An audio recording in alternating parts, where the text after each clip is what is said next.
Hi everyone and welcome back to my channel. I hope you're all doing well. So today we're going to cover the case of the Coleman family murders. So this case takes place back in 2009 and Chris Coleman, he was happily married, he had 2 kids, he had a really good job, he was working as a bodyguard for a famous Christian televangelist and everything was going great for Chris. And then all of a sudden these mysterious death threats started to show up, threatening to kill Chris's whole family. And I don't want to give too much away because we're going to get into all of that in today's video, but all I will say is that Chris Coleman is the Chris Wattẓ before Chris Wattẓ. It's not just their first name that they have in common. Listen, man, she wasn't alive when you left. She was alive. She was laying right beside me. She was not alive when you left this morning. The children weren't alive when you left this morning. Yes, they were. No, come on, Chris. We gotta get over this. And just to warn you, sassy Danielle is going to be coming out in this video because this case gets my blood boiling. Oh my God, some people... But we're going to get into all of that today. But before we jump into today's case, we do have a sponsor. So let's just jump into that. So I just want to give a huge thank you to today's sponsor, and that is Best Fiends. So Best Fiends, I have been obsessed with this game recently. I cannot stop playing it. I'm already on level 33. It's just such a fun game to play. I literally cannot put it down. Best Fiends is a puzzle adventure game where you can solve thousands of fun puzzles and collect cute little characters known as fiends. It's a match 3 puzzle game, but taken to the next level because you play as these really cute little characters known as fiends, and they are so cute. And you guys know that I love anything cute, and your mission in the game is to defeat the slugs as you go through the levels. I like playing Best Fiends when I'm taking breaks from my research for my cases because true crime is very heavy stuff. It's very dark. Sometimes it can take a toll on you. So I just love that when I'm playing Best Fiends, I'm completely absorbed in the game. It's a really good escape. It helps my brain reset from all of the darkness. I mean, Ann Hill Kids Call comes to mind. I mean, how heavy was that case? I mean, all of them are, but particularly that one. Best Fiends is free to download, and if you use my link in the description box down below, you will get $5 worth of gold and energy if you beat level 5. So go download Best Fiends today. It's Fiends as in friends, but without the R, Best Fiends. And thank you again to Best Fiends for sponsoring today's video, but thank you to every single one of you watching right now, because without all of you, I wouldn't have opportunities like this, and I really appreciate every single one of you.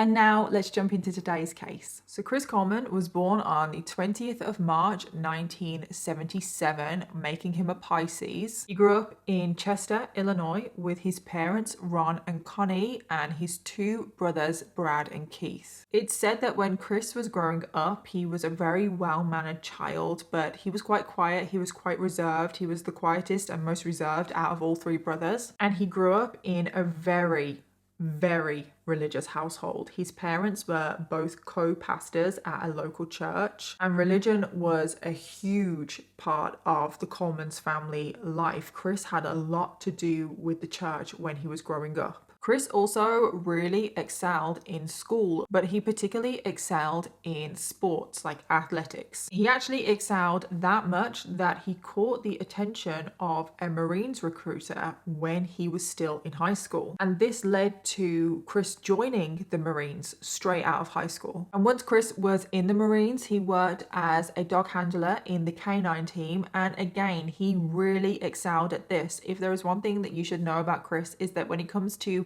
academic or his job, his career or whatever, he excels. And when he was in the Marines as a dog handler, he picked up many awards, honors, certificates, etc. So Chris is a very high achiever, really, to say the least. And it was when Chris was in the Marines, when he was in his early 20s, that he met a woman called Sherry. And Sherry was a military police officer in the US Air Force. And she just happened to be studying one day at the K9 Center, and that is how she met Chris. And the 2 of them instantly hit it off. And what was just a really weird coincidence is that Sherry was also from Illinois. She lived in Chicago, which I don't think was too far from where Chris lived, I don't think, which meant that they were able to spend quite a lot of time together. So the two of them were kind of dating. I think it's not exactly clear when they officially started dating, but I think at this point they were officially dating and no one really knew about it. Only Chris and Sherry. They kept their relationship quite private in the beginning. And then one day Chris decided to take Sherry back to his parents' house to introduce the girl he was seeing to his parents. He didn't tell his parents though that she was his girlfriend. He just introduced her as a friend. But let's just say that this initial meeting of Sherry and Chris's parents did not go well. They did not warm to her at all. And just as a little side note, Chris's parents are part of the reason that my blood boils at this case. So I get the impression that Chris's parents were very protective over Chris. Chris was the apple of his parents' eye, and I got the impression that no one would be good enough for their perfect son. They're those kinds of parents, you know? So when Chris arrives at his parents' house to introduce Sherry to his parents, oh my God, his parents' reaction, oof, they instantly didn't like her. They're extremely judgmental. They basically just judged her. They were like looking out the window, like seeing what she looked like, and they instantly judged her by what she looked like. They didn't like that she was wearing short shorts. They also didn't like that she had tattoos on her leg. And they also didn't like the fact that Sherry wasn't very religious. And his dad has said, quote, "She's not the person we thought he would be with." And his mom was not very impressed with Sherry either. And he came back with Sherry. What did you think? Surprise, surprise.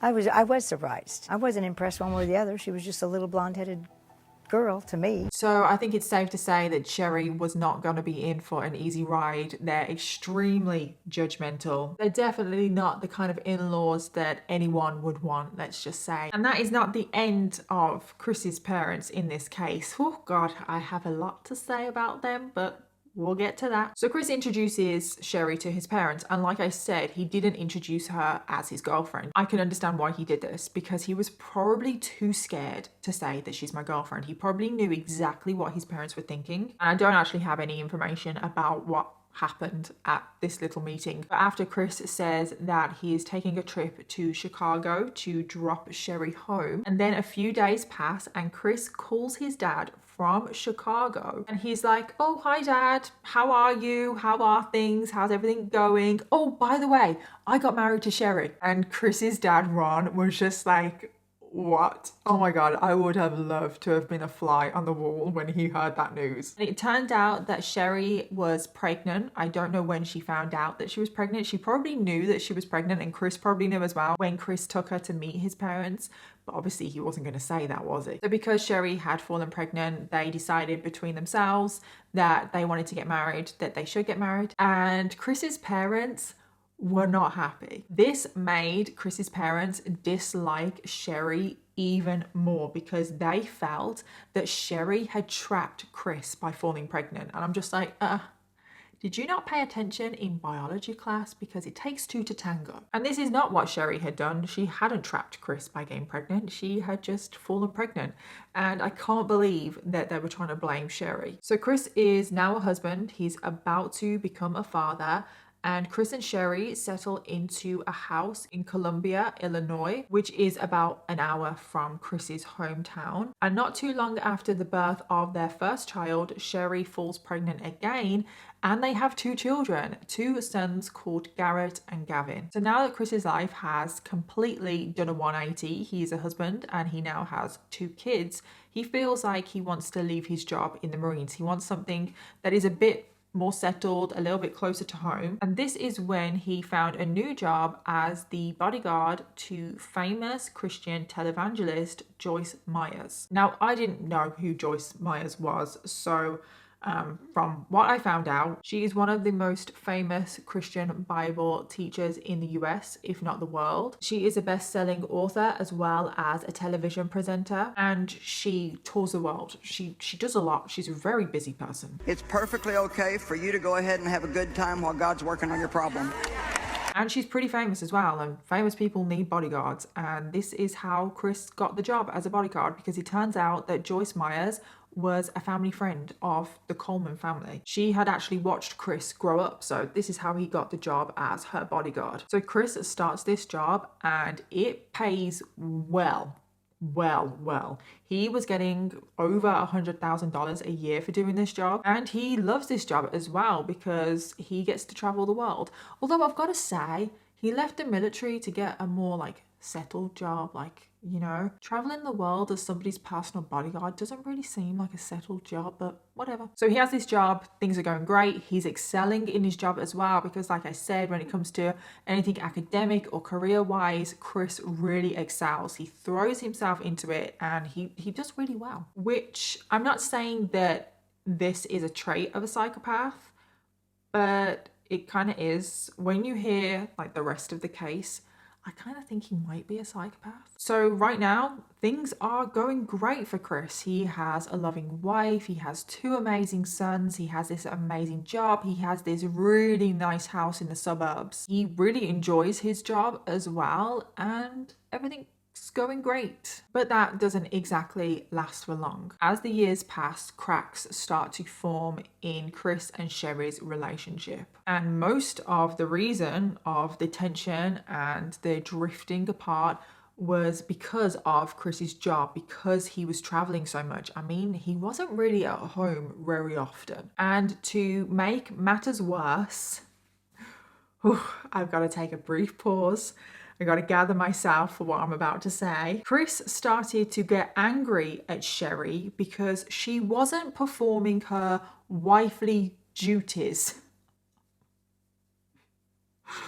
Oh my God. So when Chris would return home from traveling, he would expect certain things, and when he didn't get it, he got very angry.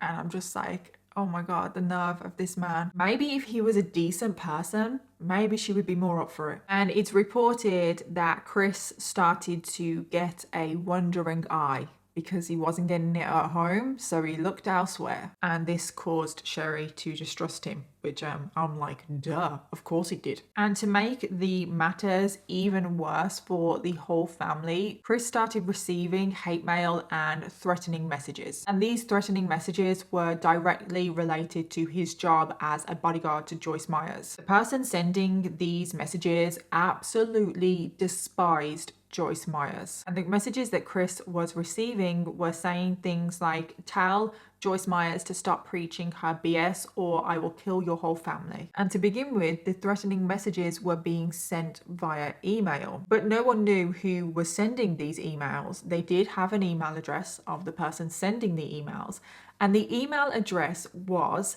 destroychris@gmail.com. Very creative. And all of the messages had a very similar message. They were, stop Joyce Myers preaching BS. If you continue supporting Joyce Myers, your family will die. Basically, all the messages threatened to kill Chris's family. And these messages started in November of 2008. And this was 10 years into Chris and Sherry's relationship. And the 2 sons that they have, Garrett and Gavin, are aged 11 and 9 at this point. And as you can imagine, Sherry was absolutely terrified because of these messages. She was so worried about her children. But no one had any idea of who was sending these messages. And what everyone just found a little bit weird was, why is this person sending Chris these messages about Joyce? Because this person clearly hated Joyce Myers. Well, then why weren't they sending these messages to Joyce Myers? Why were they sending them to her bodyguard? Things really started to escalate a few months later when Sherry found a letter in the mailbox. And it was also a threatening letter. And again, this letter threatened to kill Chris and his family. But the scariest thing about this is that this letter had no mailing address on it, meaning that it was hand delivered. So the person that was threatening Chris and his family was literally right outside the house not too long ago. And Sherry is freaking out and she makes Chris go to the police to file a report. And following this report, a detective, Justin Barlow, offered to help the family, and he actually lived on the same street as the Coleman family, and he had security cameras outside his house, and he decided to point one of those security cameras at the Coleman's house. So hopefully if the person was going to come back around the house, they would be able to catch them on his security cameras. A few days pass and nothing is caught on CCTV, no strange or weird activity. The only clips really that they have of the Coleman house is Chris out in the front garden playing catch with his two sons. However, on the morning of the 5th of May 2009, Justin Barlow gets a call from Chris Coleman, and Chris sounds very distressed and very panicked. This call came in at 6:40 a.m. Chris was out of the house. He was at the gym on that morning at that time, and he had been trying to call Sherry from the gym, but he couldn't get a hold of her, and he's all panicked because he can't get a hold of her. And obviously because of these threatening letters, he's like, oh my god, I don't know what is going on. I can't get a hold of Sherry. This is not like her. She normally answers. I'm worried that something terrible has happened. Can you go over to the house and check on them? And Justin Barlow agrees. He's like, of course, I'll go check on them. Like, calm down. Like, I'm sure everything is okay. And you can see on the CCTV of his security cameras at 6:51 a.m, you can see Justin Barlow approaching the Coleman house. The detective knocks on the door, no answer, so he does enter the home. He starts calling Sherry's name. Again, he's not getting any response. He starts to look around the house to see if he can find anyone at this point, because there are supposed to be 3 people in this house, Sherry and the 2 boys, Gavin and Garrett. And when he enters the bedrooms of the house, he is met with an absolutely just horrific sight. He finds Sherry and the 2 boys, Gavin and Garrett, all dead in their beds. They had been strangled to death. What was also weird is that there were messages spray painted on the walls, even on the bed of the 2 boys, which is just so horrible. Like, why would anyone spray paint on like a dead child's bed? And the words that were in spray paint said things like, you have paid, fuck you, I'm always watching. And I can't even imagine how traumatizing that would have been for the detective. Like, no one ever expects to see that, ever. And just the spray painting and just the disrespect, because he knows these people. Like, these are his neighbors. These are not strangers to him. I know he's a detective, and I know I'm sure he doesn't come across a scene like that every day, but I know he's seen pretty horrible stuff. But these are his neighbors. These are kids that he sees on a daily basis, and to walk in to their bedroom and to see both of those boys strangled to death while they slept in their bed and then spray paint everywhere. Oh my god, it would have just been horrible. And of course, Sherry as well, like a neighbor that he would have seen every day as well. It's just, oh god, the whole thing is just horrible. So Detective Barlow, of course, calls this straight in, and the whole house becomes a huge crime scene. Chris arrives home from the gym, and Detective Justin Barlow has the absolute horrible job of telling Chris exactly what has happened and the fact that his whole family have been murdered. And it's never easy telling somebody that information, and he was expecting Chris to just completely lose it. But what was really surprising is that when Chris was told that his whole family had been murdered, he was weirdly calm. They expected Chris to be in pieces. They expected him to lose it. They expected him to at least ask some questions, like what happened, how did they die, like who did this, like what is going on, like just some questions, you know, like normal questions someone would ask after being told that. But he didn't even ask anything. He didn't even ask what happened, nothing. He didn't lose it. There was no emotion. He was just really calm. So the next thing that happens is the police take Chris down to the police station for questioning, so they can ask him like a few questions. Of course, the people closest to the victims are always suspects, like to begin with, and they just need to ask him some questions, just routine questions. And it's Detective Justin Barlow that is assigned to carry out the interview. I mean, I did find it a little bit weird that it was Detective Justin Barlow that was assigned to do the interview, because I thought, oh, isn't he not too close to the situation? Like, isn't that a little bit of like a conflict of interest and stuff? But then I thought, oh no, because he has a rapport with Chris, doesn't he? He knows Chris, he's his neighbor, and they probably think that he's going to be able to get more information out of him than someone that Chris doesn't know. So Chris starts by telling the detective that everything was fine. His family were alive, basically, when he left to go to the gym in the morning. Detective Justin Barlow asked, did anything suspicious happen in the last 24 hours? Chris was like, no, everything was normal, everything was fine. Last night, did you guys get any kind of argument or anything? No, it was awesome. She fell asleep in my arms on the couch.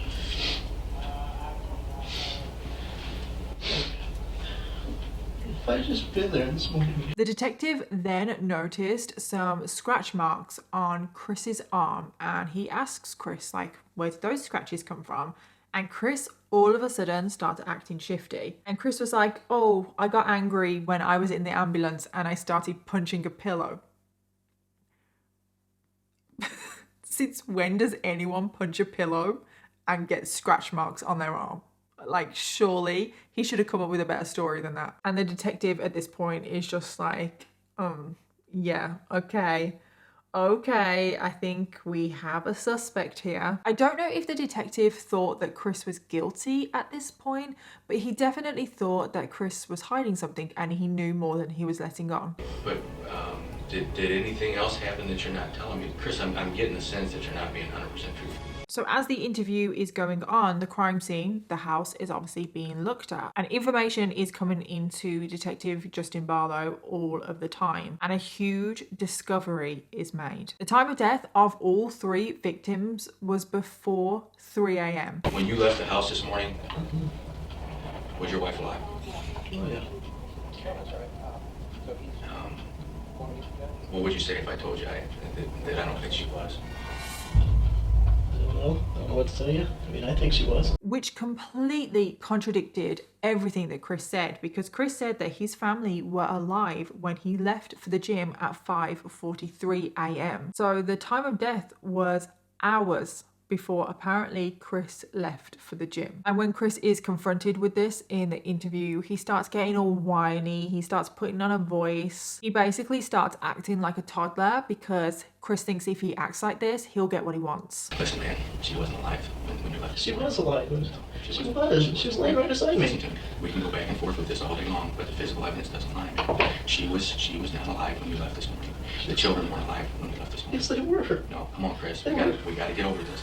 But not only that, the CCTV footage that would have been captured from Detective Justin Barlow's house showed absolutely no one entering or leaving that house. The only person that was caught on the CCTV leaving the house was Chris. But the shocking discoveries don't stop there. So the police initially start investigating the threatening emails and messages that Chris was getting because they thought, okay, is this person responsible for killing the whole family? Because they were definitely threatening to. Or the police traced the IP address of the emails, and it turns out that the emails were sent from Chris's own laptop. Yeah, that's right. Chris was the one sending himself and his own family these death threats from the email address destroychris@gmail.com. Like I said, that is a very creative email address. It's like, could he not have thought of anything better? And the police also found evidence that he had created that email address on his own laptop as well. So it turns out that the family were never receiving death threats. It was just Chris sending them to himself. And the police were just really confused at this point because they were like, well, why is he sending these death threats to himself? Like, why would anyone do that? Why would Chris send death threats to his own family?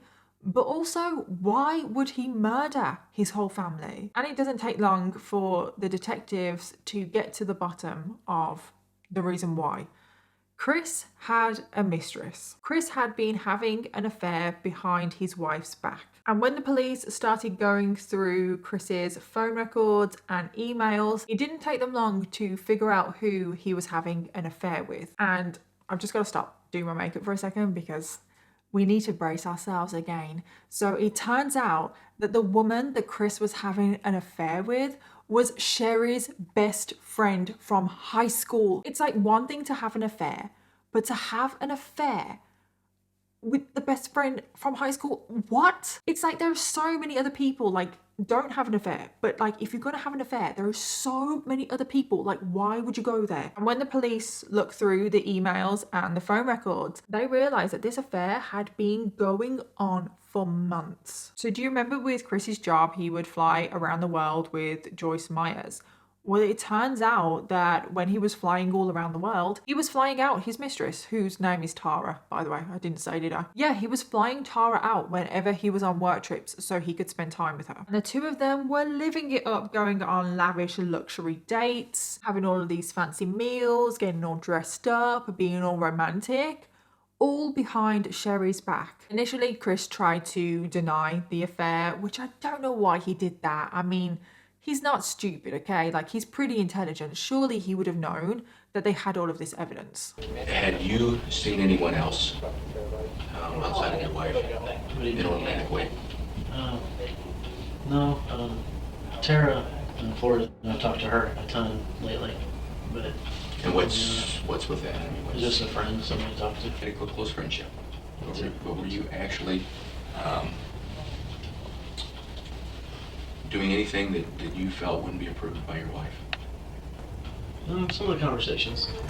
But he couldn't keep up the act for too long because police came across X-rated photos and videos of both Tara and Chris that they had been sending each other, and all of this was on Chris's laptop, as well as a recording of Chris that he was filming himself professing his love for Tara as well. Anyway, just wanted to say I love you, and as you can hear, what's funny is you are messaging me now, said, show me your picture, say I love my hair today. Look at you, you look so hot. And they believe that his affair with Tara was the reason, the motive behind the murders. But for some reason, they don't have enough evidence right now to charge him with the murders, so they let him go while they build their case. I mean, I know I'm not a detective or anything, but I feel like they've got a lot of evidence already to charge him at least.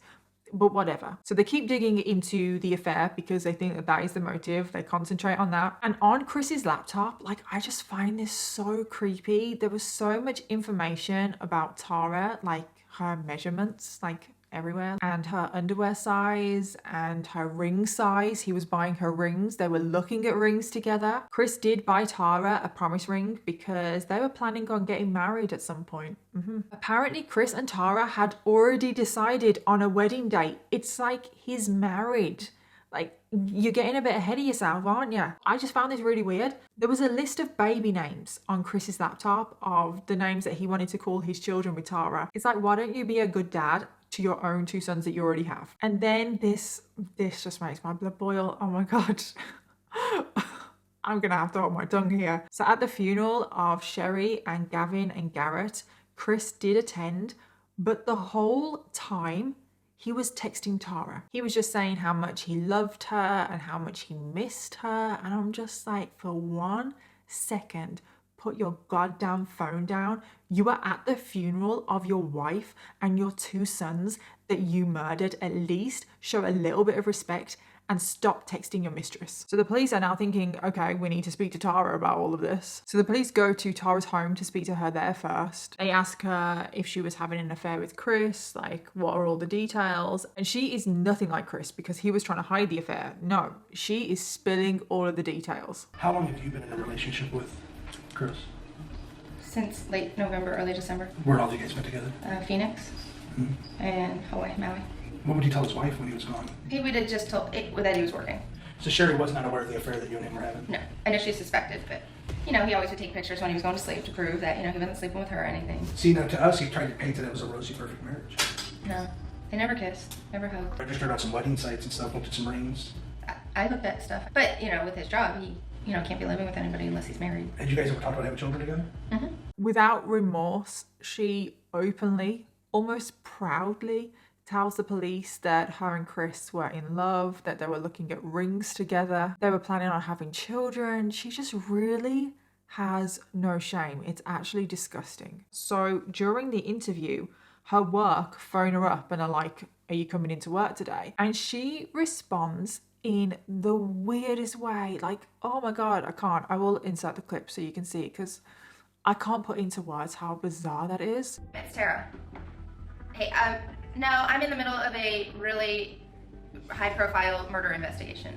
I've got a murder investigation. I'm right in the middle of it. I have 4 detectives here sitting at my house. They have no problem giving you proof or anything like that. I thought I was coming into work today. It's It's like, I get that she's got to inform her work that she's not coming in and stuff, but the way she says it and the way she goes about it is just so, it's weird. Like, oh God, no. The police do bring Tara in at a different time as well to interview her down at the police station. And again, her behavior is just bizarre. Just the whole thing is bizarre. Like, it's like, does she not understand that there is a murder investigation here? Chris's wife and his 2 children have been murdered. I just can't get my head around it. And as well, because at this point, remember that Chris hasn't formally been charged with the murders yet. So Chris is just like out and everything. So when Tara is in the interview room, Chris actually texts her. And then Tara is in the interview room receiving this text from Chris. And she just comes out and tells the detective, like, oh, Chris has just texted me. He's texted me how much he loves me, blah, blah, blah. And it's like time and a place. It's just inappropriate. I just don't understand. I got a text. I know. You know that. He texted me. I just thought I'd tell you. He does. What do you want now? Just said he was thinking about me and that the wake was at 3 tomorrow. She's acting so casual about the whole thing. And I can't work out if it's just fake, like she's just faking this nonchalant behavior, like she's just trying to put across that she's innocent, or she really just doesn't care and has no shame.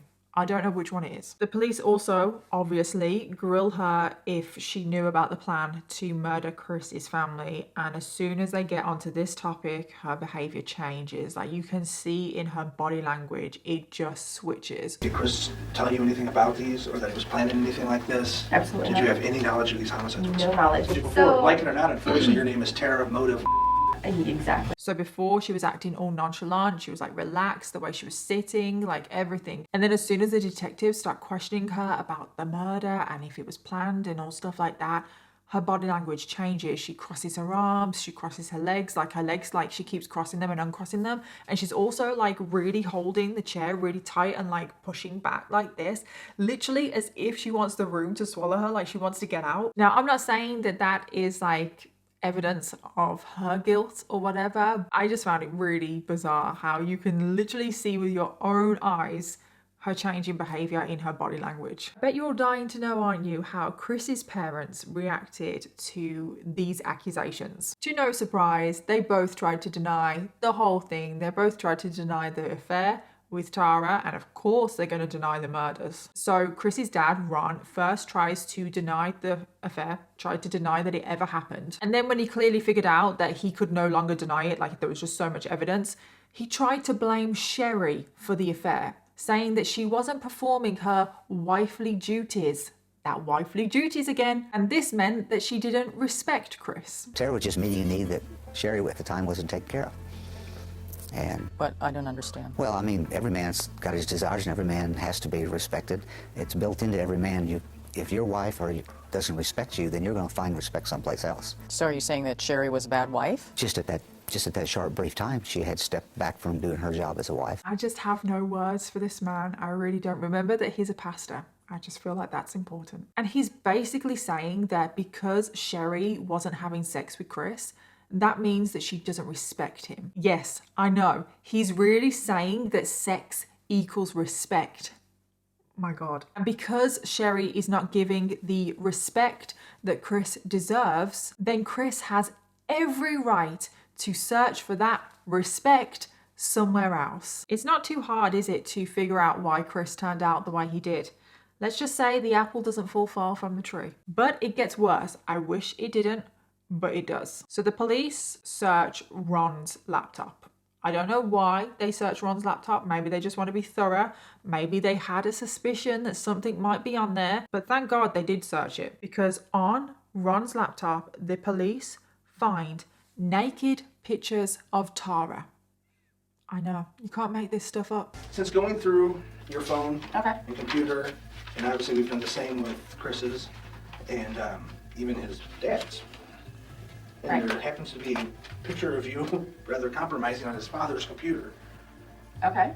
So That's pretty interesting. yeah. I don't know anything about that. Well, it turns out that Chris had been sharing the X-rated pictures of Tara with his dad. I wonder what Ron's wife had to say about that. Anyway, back to the story. So remember that Chris hasn't been charged yet for any of the murders. Well, the police are still working on their investigation and building their case against him. And they do find quite a lot more evidence, and it doesn't look good for Chris. They found Chris's DNA under Sherry's fingernails. Do you remember those scratches that Chris had on his arm that he said that he got from punching a pillow? Well, big surprise, they didn't come from a pillow. They came from Sherry, literally fighting for her life. Police also found a receipt in the house for the can of spray paint. Remember that there was spray paint everywhere. Chris was also seen by a neighbor disposing of his family's possessions just a few days after the murder. They also found texts on Sherry's phone where she was texting a friend saying that Chris had been asking for a divorce recently. She was also telling her friend that she was super suspicious of Chris, like he was acting strange lately. Sherry also told her friend that if something bad ever happened to her, Chris did it. So on the 19th of May 2009, the police finally arrest Chris and charge him for 3 counts of first-degree murder. So at trial, all of the evidence was presented. They said how Chris had lied about the time of death and that he was actually at home at the time of death, not at the gym like he had said. They also said that he had been sending himself these death threats and that the email address was made by him. They also obviously talked about the affair, the secret affair with Tara and everything. But the one thing that everybody couldn't get their head around was why?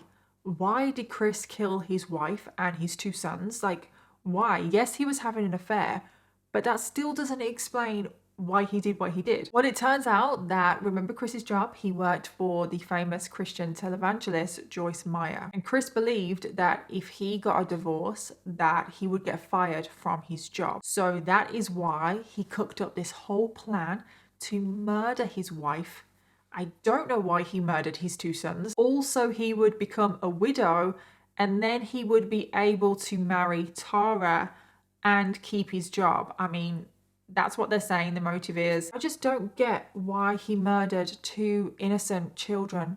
Like, why? I mean, Sherry was innocent as well. I'm not saying that, but children, his own children, why would he murder them? Tara also turned up at trial to testify, and can you believe she even had the nerve to wear the promise ring that Chris had given her to the trial? Chris's defense obviously said he was innocent, and they were pushing the narrative that it was this mystery man that was sending the death threats that murdered his wife and his 2 sons. They said someone had hacked his computer to send the emails, and they also accused the science, the science of being wrong about the time of death. But in the end, the jury didn't believe any of this BS. I mean, thank God. And the jury came back with a guilty verdict, and Chris was sentenced to 3 life sentences without the possibility of parole. And as the verdict was announced, there were crowds outside of the courtroom and cheers erupted. And you know what? I wish I was there because I'd be cheering as well.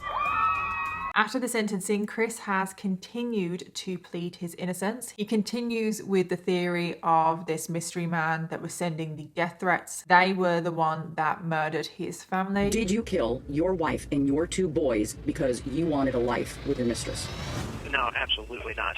I am 100% innocent. I believe, and I have no doubt whatsoever, it is the person that matches the unknown fingerprints and the unknown footprints and the unknown DNA at the crime scene. And he still insists that the science was wrong. As the body has deceased, it's at the body's normal temperature, and as it cools down to room temperature, the rate that it cools slows down. It actually comes back to 5:47 in the morning is the time of the deceased. 5:47, and you left at 5:45? Yes. Chris has been trying to get a retrial ever since 2011, thankfully unsuccessfully. Like even last year, he was again denied a retrial. And of course, Chris's parents are still denying everything and are still saying that Chris is completely innocent. I mean, did we expect anything less from them? I just think this whole case pretty much just reeks of privilege. I don't know this. This is me just assuming things maybe, but I just feel like Chris has gone through his whole life, and he's never been held accountable for anything that he has done. He is used to getting what he wants. He's used to getting his own way. He's used to lying. He's used to just whining and moaning like a toddler, and everyone doing what he wants. So does this whole case remind anybody of Chris Wattẓ? Because it literally is the same thing. Similarities are crazy, apart from the first name, obviously, which is just so weird. They were both around the same age, 32 and 33 at the time of the murders. They both murdered their whole family, their wife and 2 kids, by strangulation. They both had 2 young children. Chris Wattẓ had 2 young daughters. Chris Coleman had 2 young sons. They both had mistresses on the side, and both of them had X-rated photos and content of their mistress. The motive that both of them had was to start this new life with their mistress as well. And in both cases, Chris Wattẓ and Chris Coleman, their parents are trying to plead their innocence and trying to say that they did nothing wrong. So this case really is Chris Wattẓ before Chris Wattẓ. It happened 10 years prior to the Chris Wattẓ case, but it is nowhere near as well known.